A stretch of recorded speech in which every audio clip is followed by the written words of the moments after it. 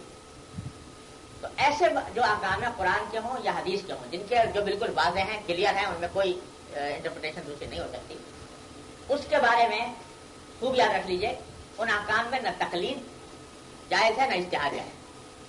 وہ نہ تقلید کا محل ہے نہ اجتہاد کا محل، بلکہ اس میں ڈائریکٹ اس حکم کا عمل کرنا ہے. کوئی پوچھے کہ بھائی شراب حرام ہے، کیوں حرام ہے، کیا دلیل ہے حرام ہونے کی، تو ہمارے پاس دلیل ہے کہ قرآن نے اس کو حرام کہا. اس طرح اس میں نہ کسی امام کی تقلید کی ضرورت ہے نہ کسی اجتہاد کی ضرورت ہے. دوسری قسم احکام کی ایسی ہوتی ہے کہ جس میں خود قرآن کریم کے اندر اور سنت کے اندر بعض احکام ایسے ہیں کہ جس میں مختلف انٹرپریٹیشن ہو سکتی ہے، اور اس مختلف انٹرپریٹیشن میں یہ بھی ممکن ہے اور یہ بھی ممکن ہے. کوئی آدمی سمجھ سکتا ہے کہ یہ مطلب ہے، کوئی دوسرا آدمی سمجھ سکتا ہے کہ یہ مطلب ہے. مثال اس کی میں آپ کو دیتا ہوں آسان سی، کہ عدت، عورتوں کی عدت، طلاق، اگر کسی عورت طلاق واقع ہو جائے کسی عورت کو تو عدت کیا ہوگی. قرآن نے اس کے لیے فرمایا کہ وہ مطلقات یتربصن بانفسہن ثلاثۃ قروء، کہ جن کو عورتوں کو طلاق دے دی جائے وہ انتظار کریں گی 3 قروء کا. لفظ استعمال کیا قرآن نے قروء. قروء جو ہے عربی زبان میں اس کے معنی مینسز کے بھی ہوتے ہیں، اور مینسز سے جو پاک ہونے کا زمانہ ہوتا ہے اس کو بھی قروء ہی کہتے ہیں. پاک ہونے کا زمانہ بھی اور مینسز کا زمانہ بھی، وہ بھی دونوں یہ قروء کہلاتے ہیں عربی زبان میں. اب قروء کے اندر کیا معنی مراد ہے، مینسز مراد ہے یا مینسز میں پاکی کا زمانہ مراد ہے، یہ دونوں احتمال موجود ہیں. اسی طرح بعض دوسرے الفاظ قرآن کریم میں استعمال ہوئے ہیں، بعض ایکسپریشنز ہیں جن میں انٹرپریٹیشن ایک سے زیادہ ہوتا ہے. ان میں 2 راستے ہیں. ایک راستہ یہ ہے کہ میں خود فیصلہ کر لوں کہ بھائی یہاں پر تو مجھے یہ لگتا ہے کہ یہاں پر یہ معنی مراد ہے، دوسرے نہیں. اس کا نام اجتہاد ہے. مطلب ایسے وہ جو کہے اس کی بات مان لو، اس کا نام تقلید. تو جس شخص کو اجتہاد یعنی اتنا عبور ہو قرآن کی اس کے اوپر، احادیث کے اوپر، سنت کے اوپر، اور سنت کا مسئلہ اور قرآن کا مسئلہ ایسا ہے کہ عبور ہونے کا صرف معمولی بات نہیں ہے کہ ایک مرتبہ ترجمہ پڑھ لیا اور عبور ہو گیا، بلکہ عبور کا معنی یہ ہے کہ اس کے جتنے متعلقہ علوم ہیں، جتنی اس کے متعلقہ باتیں ہیں، وہ ساری کی ساری ان کے اوپر اچھی طریقے سے اس کو کمان آتی ہے، اس کو مجتہد کہتے ہیں. تو وہ یہ کرتا ہے کہ اس کے نزدیک تمام دلائل کو سامنے رکھنے کے بعد جو اس کے خیال میں جو بہتر اور صحیح اور قوی بات ہوئی اس نے اس کو اختیار کر لیا، یہ اختیار کیا. دوسرا آدمی ہے جو کہتا ہے کہ میرے پاس اتنا علم نہیں کہ میں یہ سارا کا سارا چھان بین کروں، مجھے عربی نہیں آتی، یا عربی آتی ہے مگر مجھے حدیث کو یہ جانچنے کا کہ کون سی قوی ہے کون سی ضعیف ہے یہ مجھے صحیح طریقے سے نہیں آتا. اس واسطے بجائے اس کے کہ میں اپنی رائے پر عمل کروں، میں کسی مجتہد کے رہنمائی حاصل کرتا ہوں. یہ تقلید ہے. تو جب تک کہ کسی شخص کے پاس اتنا قوی علم نہ ہو جو اس کو اجتہاد کی اہلیت جس کو حاصل ہو جائے، اس وقت تک اس کے پاس اس کے سوا چارہ نہیں ہے کہ وہ اپنی رائے کے اوپر عمل کیے بغیر کرنے کے بجائے کسی بڑے مجتہد کی رائے کو اختیار کرے اور اس سے رہنمائی حاصل کرے. اس کو تقلید کہتے ہیں. اب تقلید کی 2 صورتیں ہیں. ایک صورت یہ ہے کہ ایک مسئلے میں میں نے امام شافعی کے قول کو لے لیا، ایک مسئلے میں امام حنیفہ کے قول کو لے لیا، ایک مسئلے میں امام مالک کے قول کو لے لیا. اور ایک صورت یہ ہے کہ میرے میں سے کسی ایک کو چوز کر لوں کہ میری لحاظ سے یہ زیادہ بڑے عالم ہیں، لہٰذا ان کی بات جو بھی ہوگی میں ان کی بات مانوں گا، دوسروں کی باتیں صحیح ہوں گی وہ بھی اپنی جگہ، لیکن یہ کہ میرے لیے یہی اسی کو اختیار کرنا ہے. اس کو تقلید شخصی کہتے ہیں. پہلی جو صورت ہے کہ کبھی اس کو لے لیا، کبھی اس کو لے لیا، کبھی اس کو لے لیا، کبھی اس کو لے لیا، اس میں خطرہ اس بات کا ہے کہ آدمی اپنی نفسانی خواہش کی وجہ سے، دلیل کی وجہ سے نہیں، نفسانی خواہش کی وجہ سے کہ بھائی مجھے تو اس میں یہ بہتر لگتا ہے اس واسطے کہ میرے نفس کے لحاظ سے آسان ہے، تو میں اس کو لے لیتا ہوں، دوسرے میں اس کو لے لیتا ہوں. مثال اس کی میں دیتا ہوں آپ کو. امام شافعی کے مذہب میں اگر جسم سے خون نکل جائے تو وضو نہیں ٹوٹتا، اور امام ابو حنیفہ کہتے ہیں وضو ٹوٹ جاتا ہے. اور امام شافعی کا مسلک یہ ہے کہ اگر کوئی شخص کسی بچی کو بھی چھو لے, ہاتھ لگا دے, یہاں تک کہ اگر کسی بچی کو, انہوں نے امام شافعی کے مسلک میں لکھا ہوا ہے کہ اگر کسی باپ نے اپنی بیٹی کو تماچا بھی مار دیا تو وضو ٹوٹ گیا. اور اگر کسی عورت کا علاج بھی کرنے کے لیے اس کے پرم پٹی بھی کرنے کے دوران اس کا ہاتھ لگ گیا تو اس سے وضو ٹوٹ گیا. تو اب ایک شخص کا خون نکلا تو اس نے کبھی جیسے امام شافعی کے قول پہ عمل کر لیتے ہیں. اب اس کے بعد کہیں چھو لیا, کسی بچی پہ ہاتھ لگ گیا تو کبھی اس معاملے قول پر عمل کر لیتے ہیں اور پھر نماز پڑھ لی. اب وہ نماز نہ امام شافعی کے نزدیک درست ہوئی نہ امام ابو حنیفہ کے نزدیک درست ہوئی. اس واسطے ان کے نزدیک اسے درست نہیں ہوئی کہ خون نکلا, ان کے نزدیک اسے درست نہیں ہوئی کہ وہ چھوا. لیکن اس بات کا کوئی بھی قائل نہیں ہے کہ بیک وقت اس بات کا بھی کہ خون سے بھی نہیں ٹوٹتا اور چھونے سے بھی نہیں ٹوٹتا. اب جو نماز پڑھی وہ کسی کے مذہب پر بھی درست نہیں. تو امام ابو آج کل یہ بات مسئلہ چلا ہوا ہے کہ سفر کے اندر 2 نمازیں جمع کرنے میں, امام شافعی رحمۃ اللہ علیہ کے نزدیک 2 نماز جمع کرنا جائز ہے, یعنی سفر کی حالت میں عصر اور ظہر کو جمع کر سکتے ہیں, مغرب اور عشاء کو جمع کر سکتے ہیں. امام مالک کے نزدیک بھی جائز ہے. لیکن تھوڑا سا فرق یہ ہے کہ امام شافعی یہ کہتے ہیں کہ جب تک آدمی مسافر ہے, چاہے کہیں گھر میں رکا ہوا ہو, رات کو رہ رہا ہو, تو پھر بھی جب ایسا ہیں دونوں جماعت کر سکتا ہے. امام مالک کہتے ہیں نہیں, جب بالکل یعنی چلنے کی حالت میں ہو, جہاز میں, ریل میں یا گھوڑے پر سفر کر رہا ہو جس وقت, اس وقت کر سکتا ہے, اترنے کے بعد نہیں کر سکتا. امام ابو حنیفہ کہتے ہیں کہ نہیں کر سکتے, دونوں حالتوں میں نہیں کر سکتے تینوں. اچھا, ایک طرف یہ سمجھ لیجیے. دوسری طرف یہ ہے کہ امام ابو حنیفہ کے نزدیک سفر کی جو مدت ہوتی ہے جب تک آدمی مسافر رہتا ہے وہ 14 دن ہے. 14 دن تک بھی, اگر 14 دن سے کم بھی اگر کہیں پر رہنے کی نیت کر لی تو وہ مسافر ہے, قصر کرے گا. امام شافعی کہتے ہیں کہ مسافر جو ہے وہ صرف 4 دن ہو سکتا ہے, 3 دن. چوتھے دن وہ مسافر نہیں رہے گا, اس کو قصر کرنا بھی جائز ہے اور دونوں جماعتوں کو جمع کرنا بھی جائز ہے. اب لوگ کرتے یہ ہیں کہ کہا کہ بھائی دیکھو, جمع کرنے کے معاملے میں لے لیا امام شافعی کی بات. امام شافعی کہتے ہیں 2 جماعتوں کو جمع کرنا جائز ہے, لہذا ہم 2 جماعتیں جمع کرنے کے لیے, 2 نمازیں جمع کرنے کے لیے ان کا قول لے لیا. اور سفر کی مدت کے بارے میں لے لیا امام حنیفہ کا قول کہ سفر کی مدت جو ہے وہ 14 دن ہے, لہذا 14 دن تک جمع رساتین ہو رہی. اب 14 دن تک جمع رساتین ہو رہی ہے تو یہ کسی کے مذہب پر نہیں ہو رہی, نہ ان کے مذہب پر نہ ان کے مذہب, امام شافعی کے مذہب پر نہ امام ابو حنیفہ کے مذہب پر. یہ کھیل ہو رہا ہے, یعنی یہ اپنی ذاتی خواہش کی بنا پر یہ کام ہو رہا ہے. امام شافعی نے جو جائز قرار دیا تھا 2 نمازوں کو جمع کرنے کا, اس کی وجہ یہ نہیں تھی کہ ان کے نزدیک اس میں سہولت زیادہ ہے. سہولت کی وجہ سے نہیں کہا, انہوں نے کچھ احادیث کی وجہ سے کہا کہ حضور اکرم صلی اللہ علیہ وسلم نے غزوہ تبوک کے موقع پر آپ نے سفر کے اندر 2 نمازیں ایک ساتھ پڑھی. انہوں نے کہا کہ بھائی چونکہ حدیث میں آیا ہے ایک ساتھ پڑھی تو ایک ساتھ پڑھنا جائز ہے. اگر نہ پڑھنے کا ذکر ہوتا تو سہولت کی وجہ سے انہوں نے نہیں کہا کہ سہولت ہے. امام ابو حنیفہ نے کہا کہ ساتھ پڑھی کے معنی یہ ہے کہ ظہر کی وقت کی نماز آخر میں پڑھی اور عصر کی نماز اول میں پڑھی, تو دونوں نمازیں ایک ساتھ ہو گئی. مغرب کی نماز آخر میں پڑھی اور عشاء کی نماز اول میں پڑھی, دونوں نمازیں ایک ساتھ ہو گئی. تو یہ انٹرپریٹیشن کا فرق ہے دونوں کے درمیان.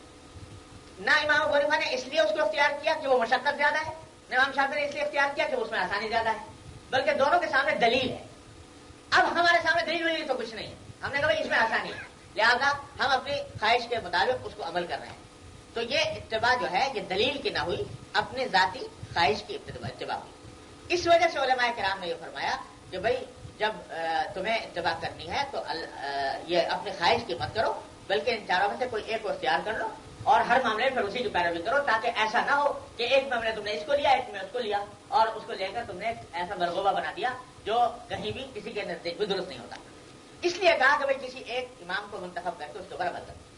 یہ ہے تقلید شخصی کی حقیقت. البتہ اگر کوئی عالم متباہر ہے اور تمام دلائل کو اچھے طریقے سے جانتا ہے, سمجھتا ہے, قرآن کو, حدیث کو, اس کے اصول سے واقف ہے, اور اس کے بعد وہ دیکھتا ہے کہ میرے نزدیک اس مسئلے میں امام شافعی کا قول زیادہ مضبوط ہے, اور اس وجہ سے وہ اختیار کر لیتا ہے اس کو, اس کی کوئی ممانعت نہیں, بشرطے کہ وہ خود عالم ہو, اور تمام متعلقہ علوم پر عبور رکھتا ہو.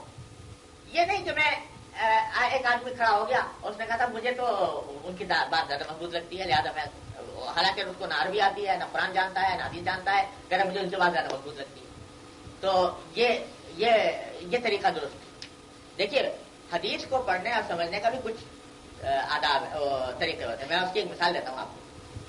ایک حدیث میں ہے، میں سمجھانے کے لیے کر رہا ہوں، اس لیے ذرا سا معذرت کے ساتھ کر رہا ہوں. ایک حدیث میں ہے کہ وضو اس وقت تک نہیں ٹوٹتا جب تک کہ آواز نہ ہو یا بو نہ ہو. ایک حدیث میں الفاظ ہے، وہ آواز نہ ہو یا بو نہ ہو تب تک وضو نہیں ٹوٹتا. یہ الفاظ. تو مجھ سے ایک صاحب نے ایک مرتبہ آ کر حدیث کا ذکر کیا کہ صاحب یہ حدیث پڑھی ہے تو کیا واقعی جب تک آواز یا بو نہ ہو تب تک وضو نہیں ٹوٹتا؟ سر میں نے ان سے کہا کہ نہیں، اس کا مطلب یہ ہے کہ یقین ہو جائے، جب تک یقین نہ ہو تب تک وضو نہیں ٹوٹتا. تو اس طرح میرے برابر بیٹھے ہوئے تھے. وہ ایسے صاحب تھے جو کہتے تھے کہ بھائی ہم تو خود قرآن حدیث پڑھتے ہیں، اس سے جو کچھ ہمیں آتا ہے اس کا عمل کرتے ہیں. تو وہ کہنے لگے کہ بھائی یہ آپ نے کیا کہہ دیا، یہ نہیں ٹوٹتا. میں نے کہا حدیث میں آیا کہ بغیر آواز اور بو کے نہیں ٹوٹتا. تو میں نے کہا بھائی حدیث کا اصل میں کچھ اور مطلب ہے. میں نے کیا مطلب ہے؟ میں نے کہا اصل میں ہوا یہ تھا، یعنی ایک روایت میں الفاظ ہے، دوسری کتاب میں اس کی تشریح آئی ہے. اس میں تشریح یہ ہے کہ ایک شخص تھا وہم کا مریض. بعض لوگ وہمی ہوتے ہیں نا، تو ان کو ہر وقت وہم ہوتا رہتا ہے کہ میرا وضو ٹوٹ گیا. تو وہ حضور اقدس صلی اللہ علیہ وسلم کی خدمت میں آیا. اس نے آ کر عرض کیا کہ رسول اللہ مجھے وہم ہوتا رہتا ہے. اب جو وہمی آدمی ہوتا ہے اس کا علاج ہی یہ ہے کہ اس کو زبردستی بہت ہی خم ٹھوک کر جب تک بات نہ کہی جائے اس وقت تک اس کا وہم دور نہیں ہوتا. اگر آپ اسے کہیں کہ تمہیں یقین ہو تو ٹوٹے گا، بغیر یقین کے نہیں ٹوٹے گا، تو اس کا وہم دور نہ ہوتا. اس کو وہم کو دور کرنے کے لیے آپ نے فرما دیا کہ بھائی آواز ہو یا بو. تو یہ دوسری حدیث میں اس کی صراحت موجود ہے. ایک روایت میں ہے، دوسری روایت میں تفصیل اس کی موجود ہے. ایک روایت کی تفصیل دوسری روایتوں میں ہوتی ہے. تو جب میں نے ان کو یہ بتایا تو کہنے لگے کہ بھائی یہ تو آپ نے جب بات ہوئی مجھے دکھائیے وہ حدیث. خیر میں دوسری دکھا دی. تو انہوں نے بتایا کہ آج مجھے 8 سال ہو گئے، 8 سال پہلے میں نے یہ حدیث پڑھی تھی اور اسی پر عمل کرتا رہا ہوں. سارے دن پورا عرصہ اسی پر عمل کیا. تو اگر آدمی براہ راست یہ کرے کہ بھائی مجھے دیکھنے میں یہ بات مضبوط لگ رہی ہے، کوئی آدمی اگر آ کر کہے کہ صاحب دیکھو حدیث میں لکھا ہے اور حدیث کے اندر یہ لکھا ہے کہ اس طرح ہوتا ہے، اور یہ سب مولوی لوگ جو کہتے ہیں کہ صاحب نہیں اس وضو ٹوٹ جاتا ہے، تو یہ غلط بات ہے. تو اس نے کہا بھائی تو بڑی اچھی بات ہے، جب تک یہ نہ ہو میں اس کو مضبوط سمجھتا ہوں، وہ اختیار کر لے. تو سوائے گمراہی کے اور کیا ہو. اس لیے ہر ایک آدمی کے بس کا یہ کام نہیں جب تک کہ اس کے اندر علمی تباہر نہ ہو. علمی تباہر ہو اور وہ ساری اصولوں کو جانتا ہو، پھر یہ کہے کہ صاحب مجھے اس معاملے کے اندر فلاں امام کا قول جو ہے وہ حدیث سے زیادہ مطابق معلوم ہوتا ہے، اگر میں اختیار کرتا ہوں. اس عالم کے لیے کوئی اس میں کوئی قباحت نہیں. اس واسطے کہ اتباع تو در حقیقت اللہ کی اور اللہ کے رسول کی، کسی اور کی نہیں. یہ خلاصہ ہے اس بات کا. بس ختم ہو گیا. یا اللہ.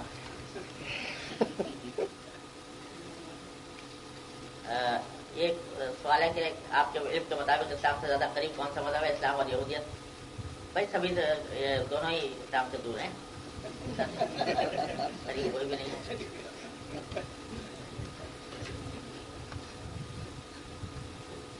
یہ لکھا ہے کہ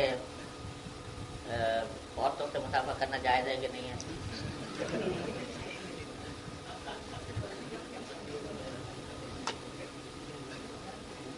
یہ مسئلے والے کو معلوم ہوتے ہیں، ان کی بات بیان کرنے کی ضرورت نہیں. چلے کہ اگر کوئی عورت کورٹ سے کھلا لینا چاہتی ہے تو کیا کھلا ہو جاتا ہے؟ اور اس کی بھی میں بتاؤں کہ یعنی میں کوئی ہارڈ اینڈ فاسٹ رول اس میں نہیں بتا سکتا، اس واسطے کہ یہ حالات پر منحصر ہے کہ کن حالات. بعض حالات ایسے ہوتے ہیں کہ جن میں شریعت نے اجازت دی ہے کہ عورت جائے اور عدالت سے اپنا نکاح ختم کرا دے، بلکہ اس میں خلا کی بھی ضرورت نہیں ہوتی. وہ ویسے ہی عدالت جو ہے اس کا نکاح ختم کر دیتی ہے. خلا میں تو عورت کو مہر معاف کرنا پڑتا ہے، بغیر مہر کے اس کا نکاح ختم ہو جائے، مہر بھی ملے اور نکاح بھی ختم ہو جائے. بہت سے حالات ایسے ہیں. اور بعض حالتیں ایسی ہوتی ہیں کہ جن کے اندر اس کی اجازت نہیں ہوتی. لہذا کوئی ایک بات نہیں کہی جا سکتی کہ عدالت میں جا کر فسخ نکاح کرانا جائز ہے کہ نہیں ہے. بلکہ حالات پر ڈپینڈ کرتا ہے. جس کے ساتھ جو جیسی حالت ہو وہ معلوم کر لینی چاہیے کہ آیا اس حالت میں عدالت سے ہاتھ ہو سکتا ہے. شمالی امریکہ میں رائٹ مارگیج انویسٹمنٹ کے تحت مکان خریدنے کے لیے قرضہ لیا جاتا ہے. یہ قرضہ لینا شریعت کی روح سے جائز ہے یا نہیں؟ بھائی یہ تو مارگیج اصل میں یہ مشہور ہو گیا لوگوں میں کہ مارگیج ناجائز. مارگیج ناجائز نہیں ہوتا ہے, سود ناجائز ہوتا ہے. یعنی جو قرضہ لیا جاتا ہے وہ قرضہ اگر سود کی بنیاد پر ہے تو سود کی بنیاد پر قرضہ لینا جائز نہیں. اس کے لیے مکان مارگیج کر دیا جاتا ہے. اگر جائز قرضے کے لیے مارگیج کیا جائے جائز ہے, لیکن یہ چونکہ سودی قرضہ ہے اس واسطے وہ جائز نہیں ہے. البتہ اس کے اسلامی طریقے ہو سکتے ہیں. اور کینیڈا میں جو ایک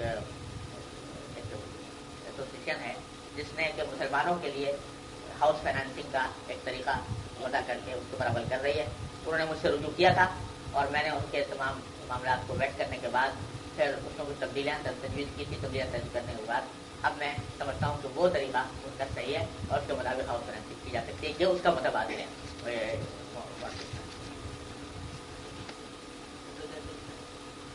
کمپنی کا نام کمپنی ہے کینیڈا کے اندر تو نا کبھی ایڈس بھی آتی ہے.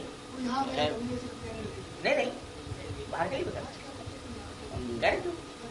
اچھا کینیڈا تو ہے ویسے لیکن یہاں بھی میں نے 2 جگہ کیلیفورنیا میں تھا. کیلیفورنیا میں بھی ہے, کیلیفورنیا میں بھی ہے اور ایک اب شروع ہوا اوہایو میں شروع ہو رہا ہے. میرے خیال میں ابھی شاید پتہ نہیں انہوں نے لانچ کر دی ہے اسکیم یا نہیں مجھے نہیں معلوم.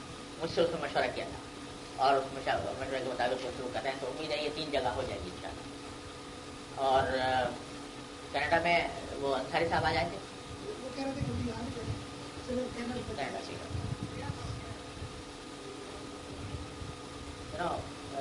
کچھ آپ کو پتا تھا ہاں نسیم پرویز صاحب اس کے انچارج ہیں. نسیم پرویز صاحب انچارج ہیں تو وہاں کسی سے معلوم کرے تو مسلمانوں سے تو پتا ہے ان کو. نہیں اسنا تو وہ عام تنظیم ہے لیکن یہ کہ یہ اسنا کے بعد لوگ بھی اس میں شامل ہیں لیکن یہ کہ وہ اسنا کے تحت نہیں ہے, وہ الگ ادارہ ہے. اچھا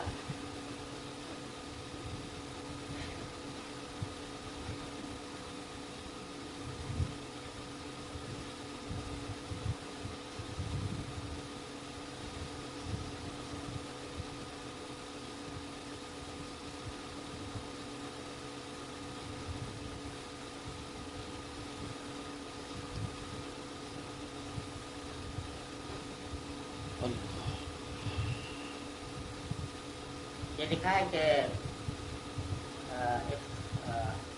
in Islam if we would like to marry a certain individual even if they are not Pakistanis but they are Muslims, are we allowed to openly tell our parents? Yes, you are allowed. There is no bar. If our parents don't approve of who we want to marry, is it against Islam to go ahead with the marriage? In fact, legally, to answer legally, I can say that if you marry without the approval of the parents, the legal marriage can be valid. But it is not advisable because the parents sometimes have more wise advice for your marriage than you have. So you must seek the advice and the permission of your parents.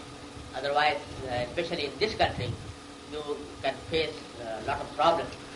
So unless you seek the permission of your parents, you should not do so.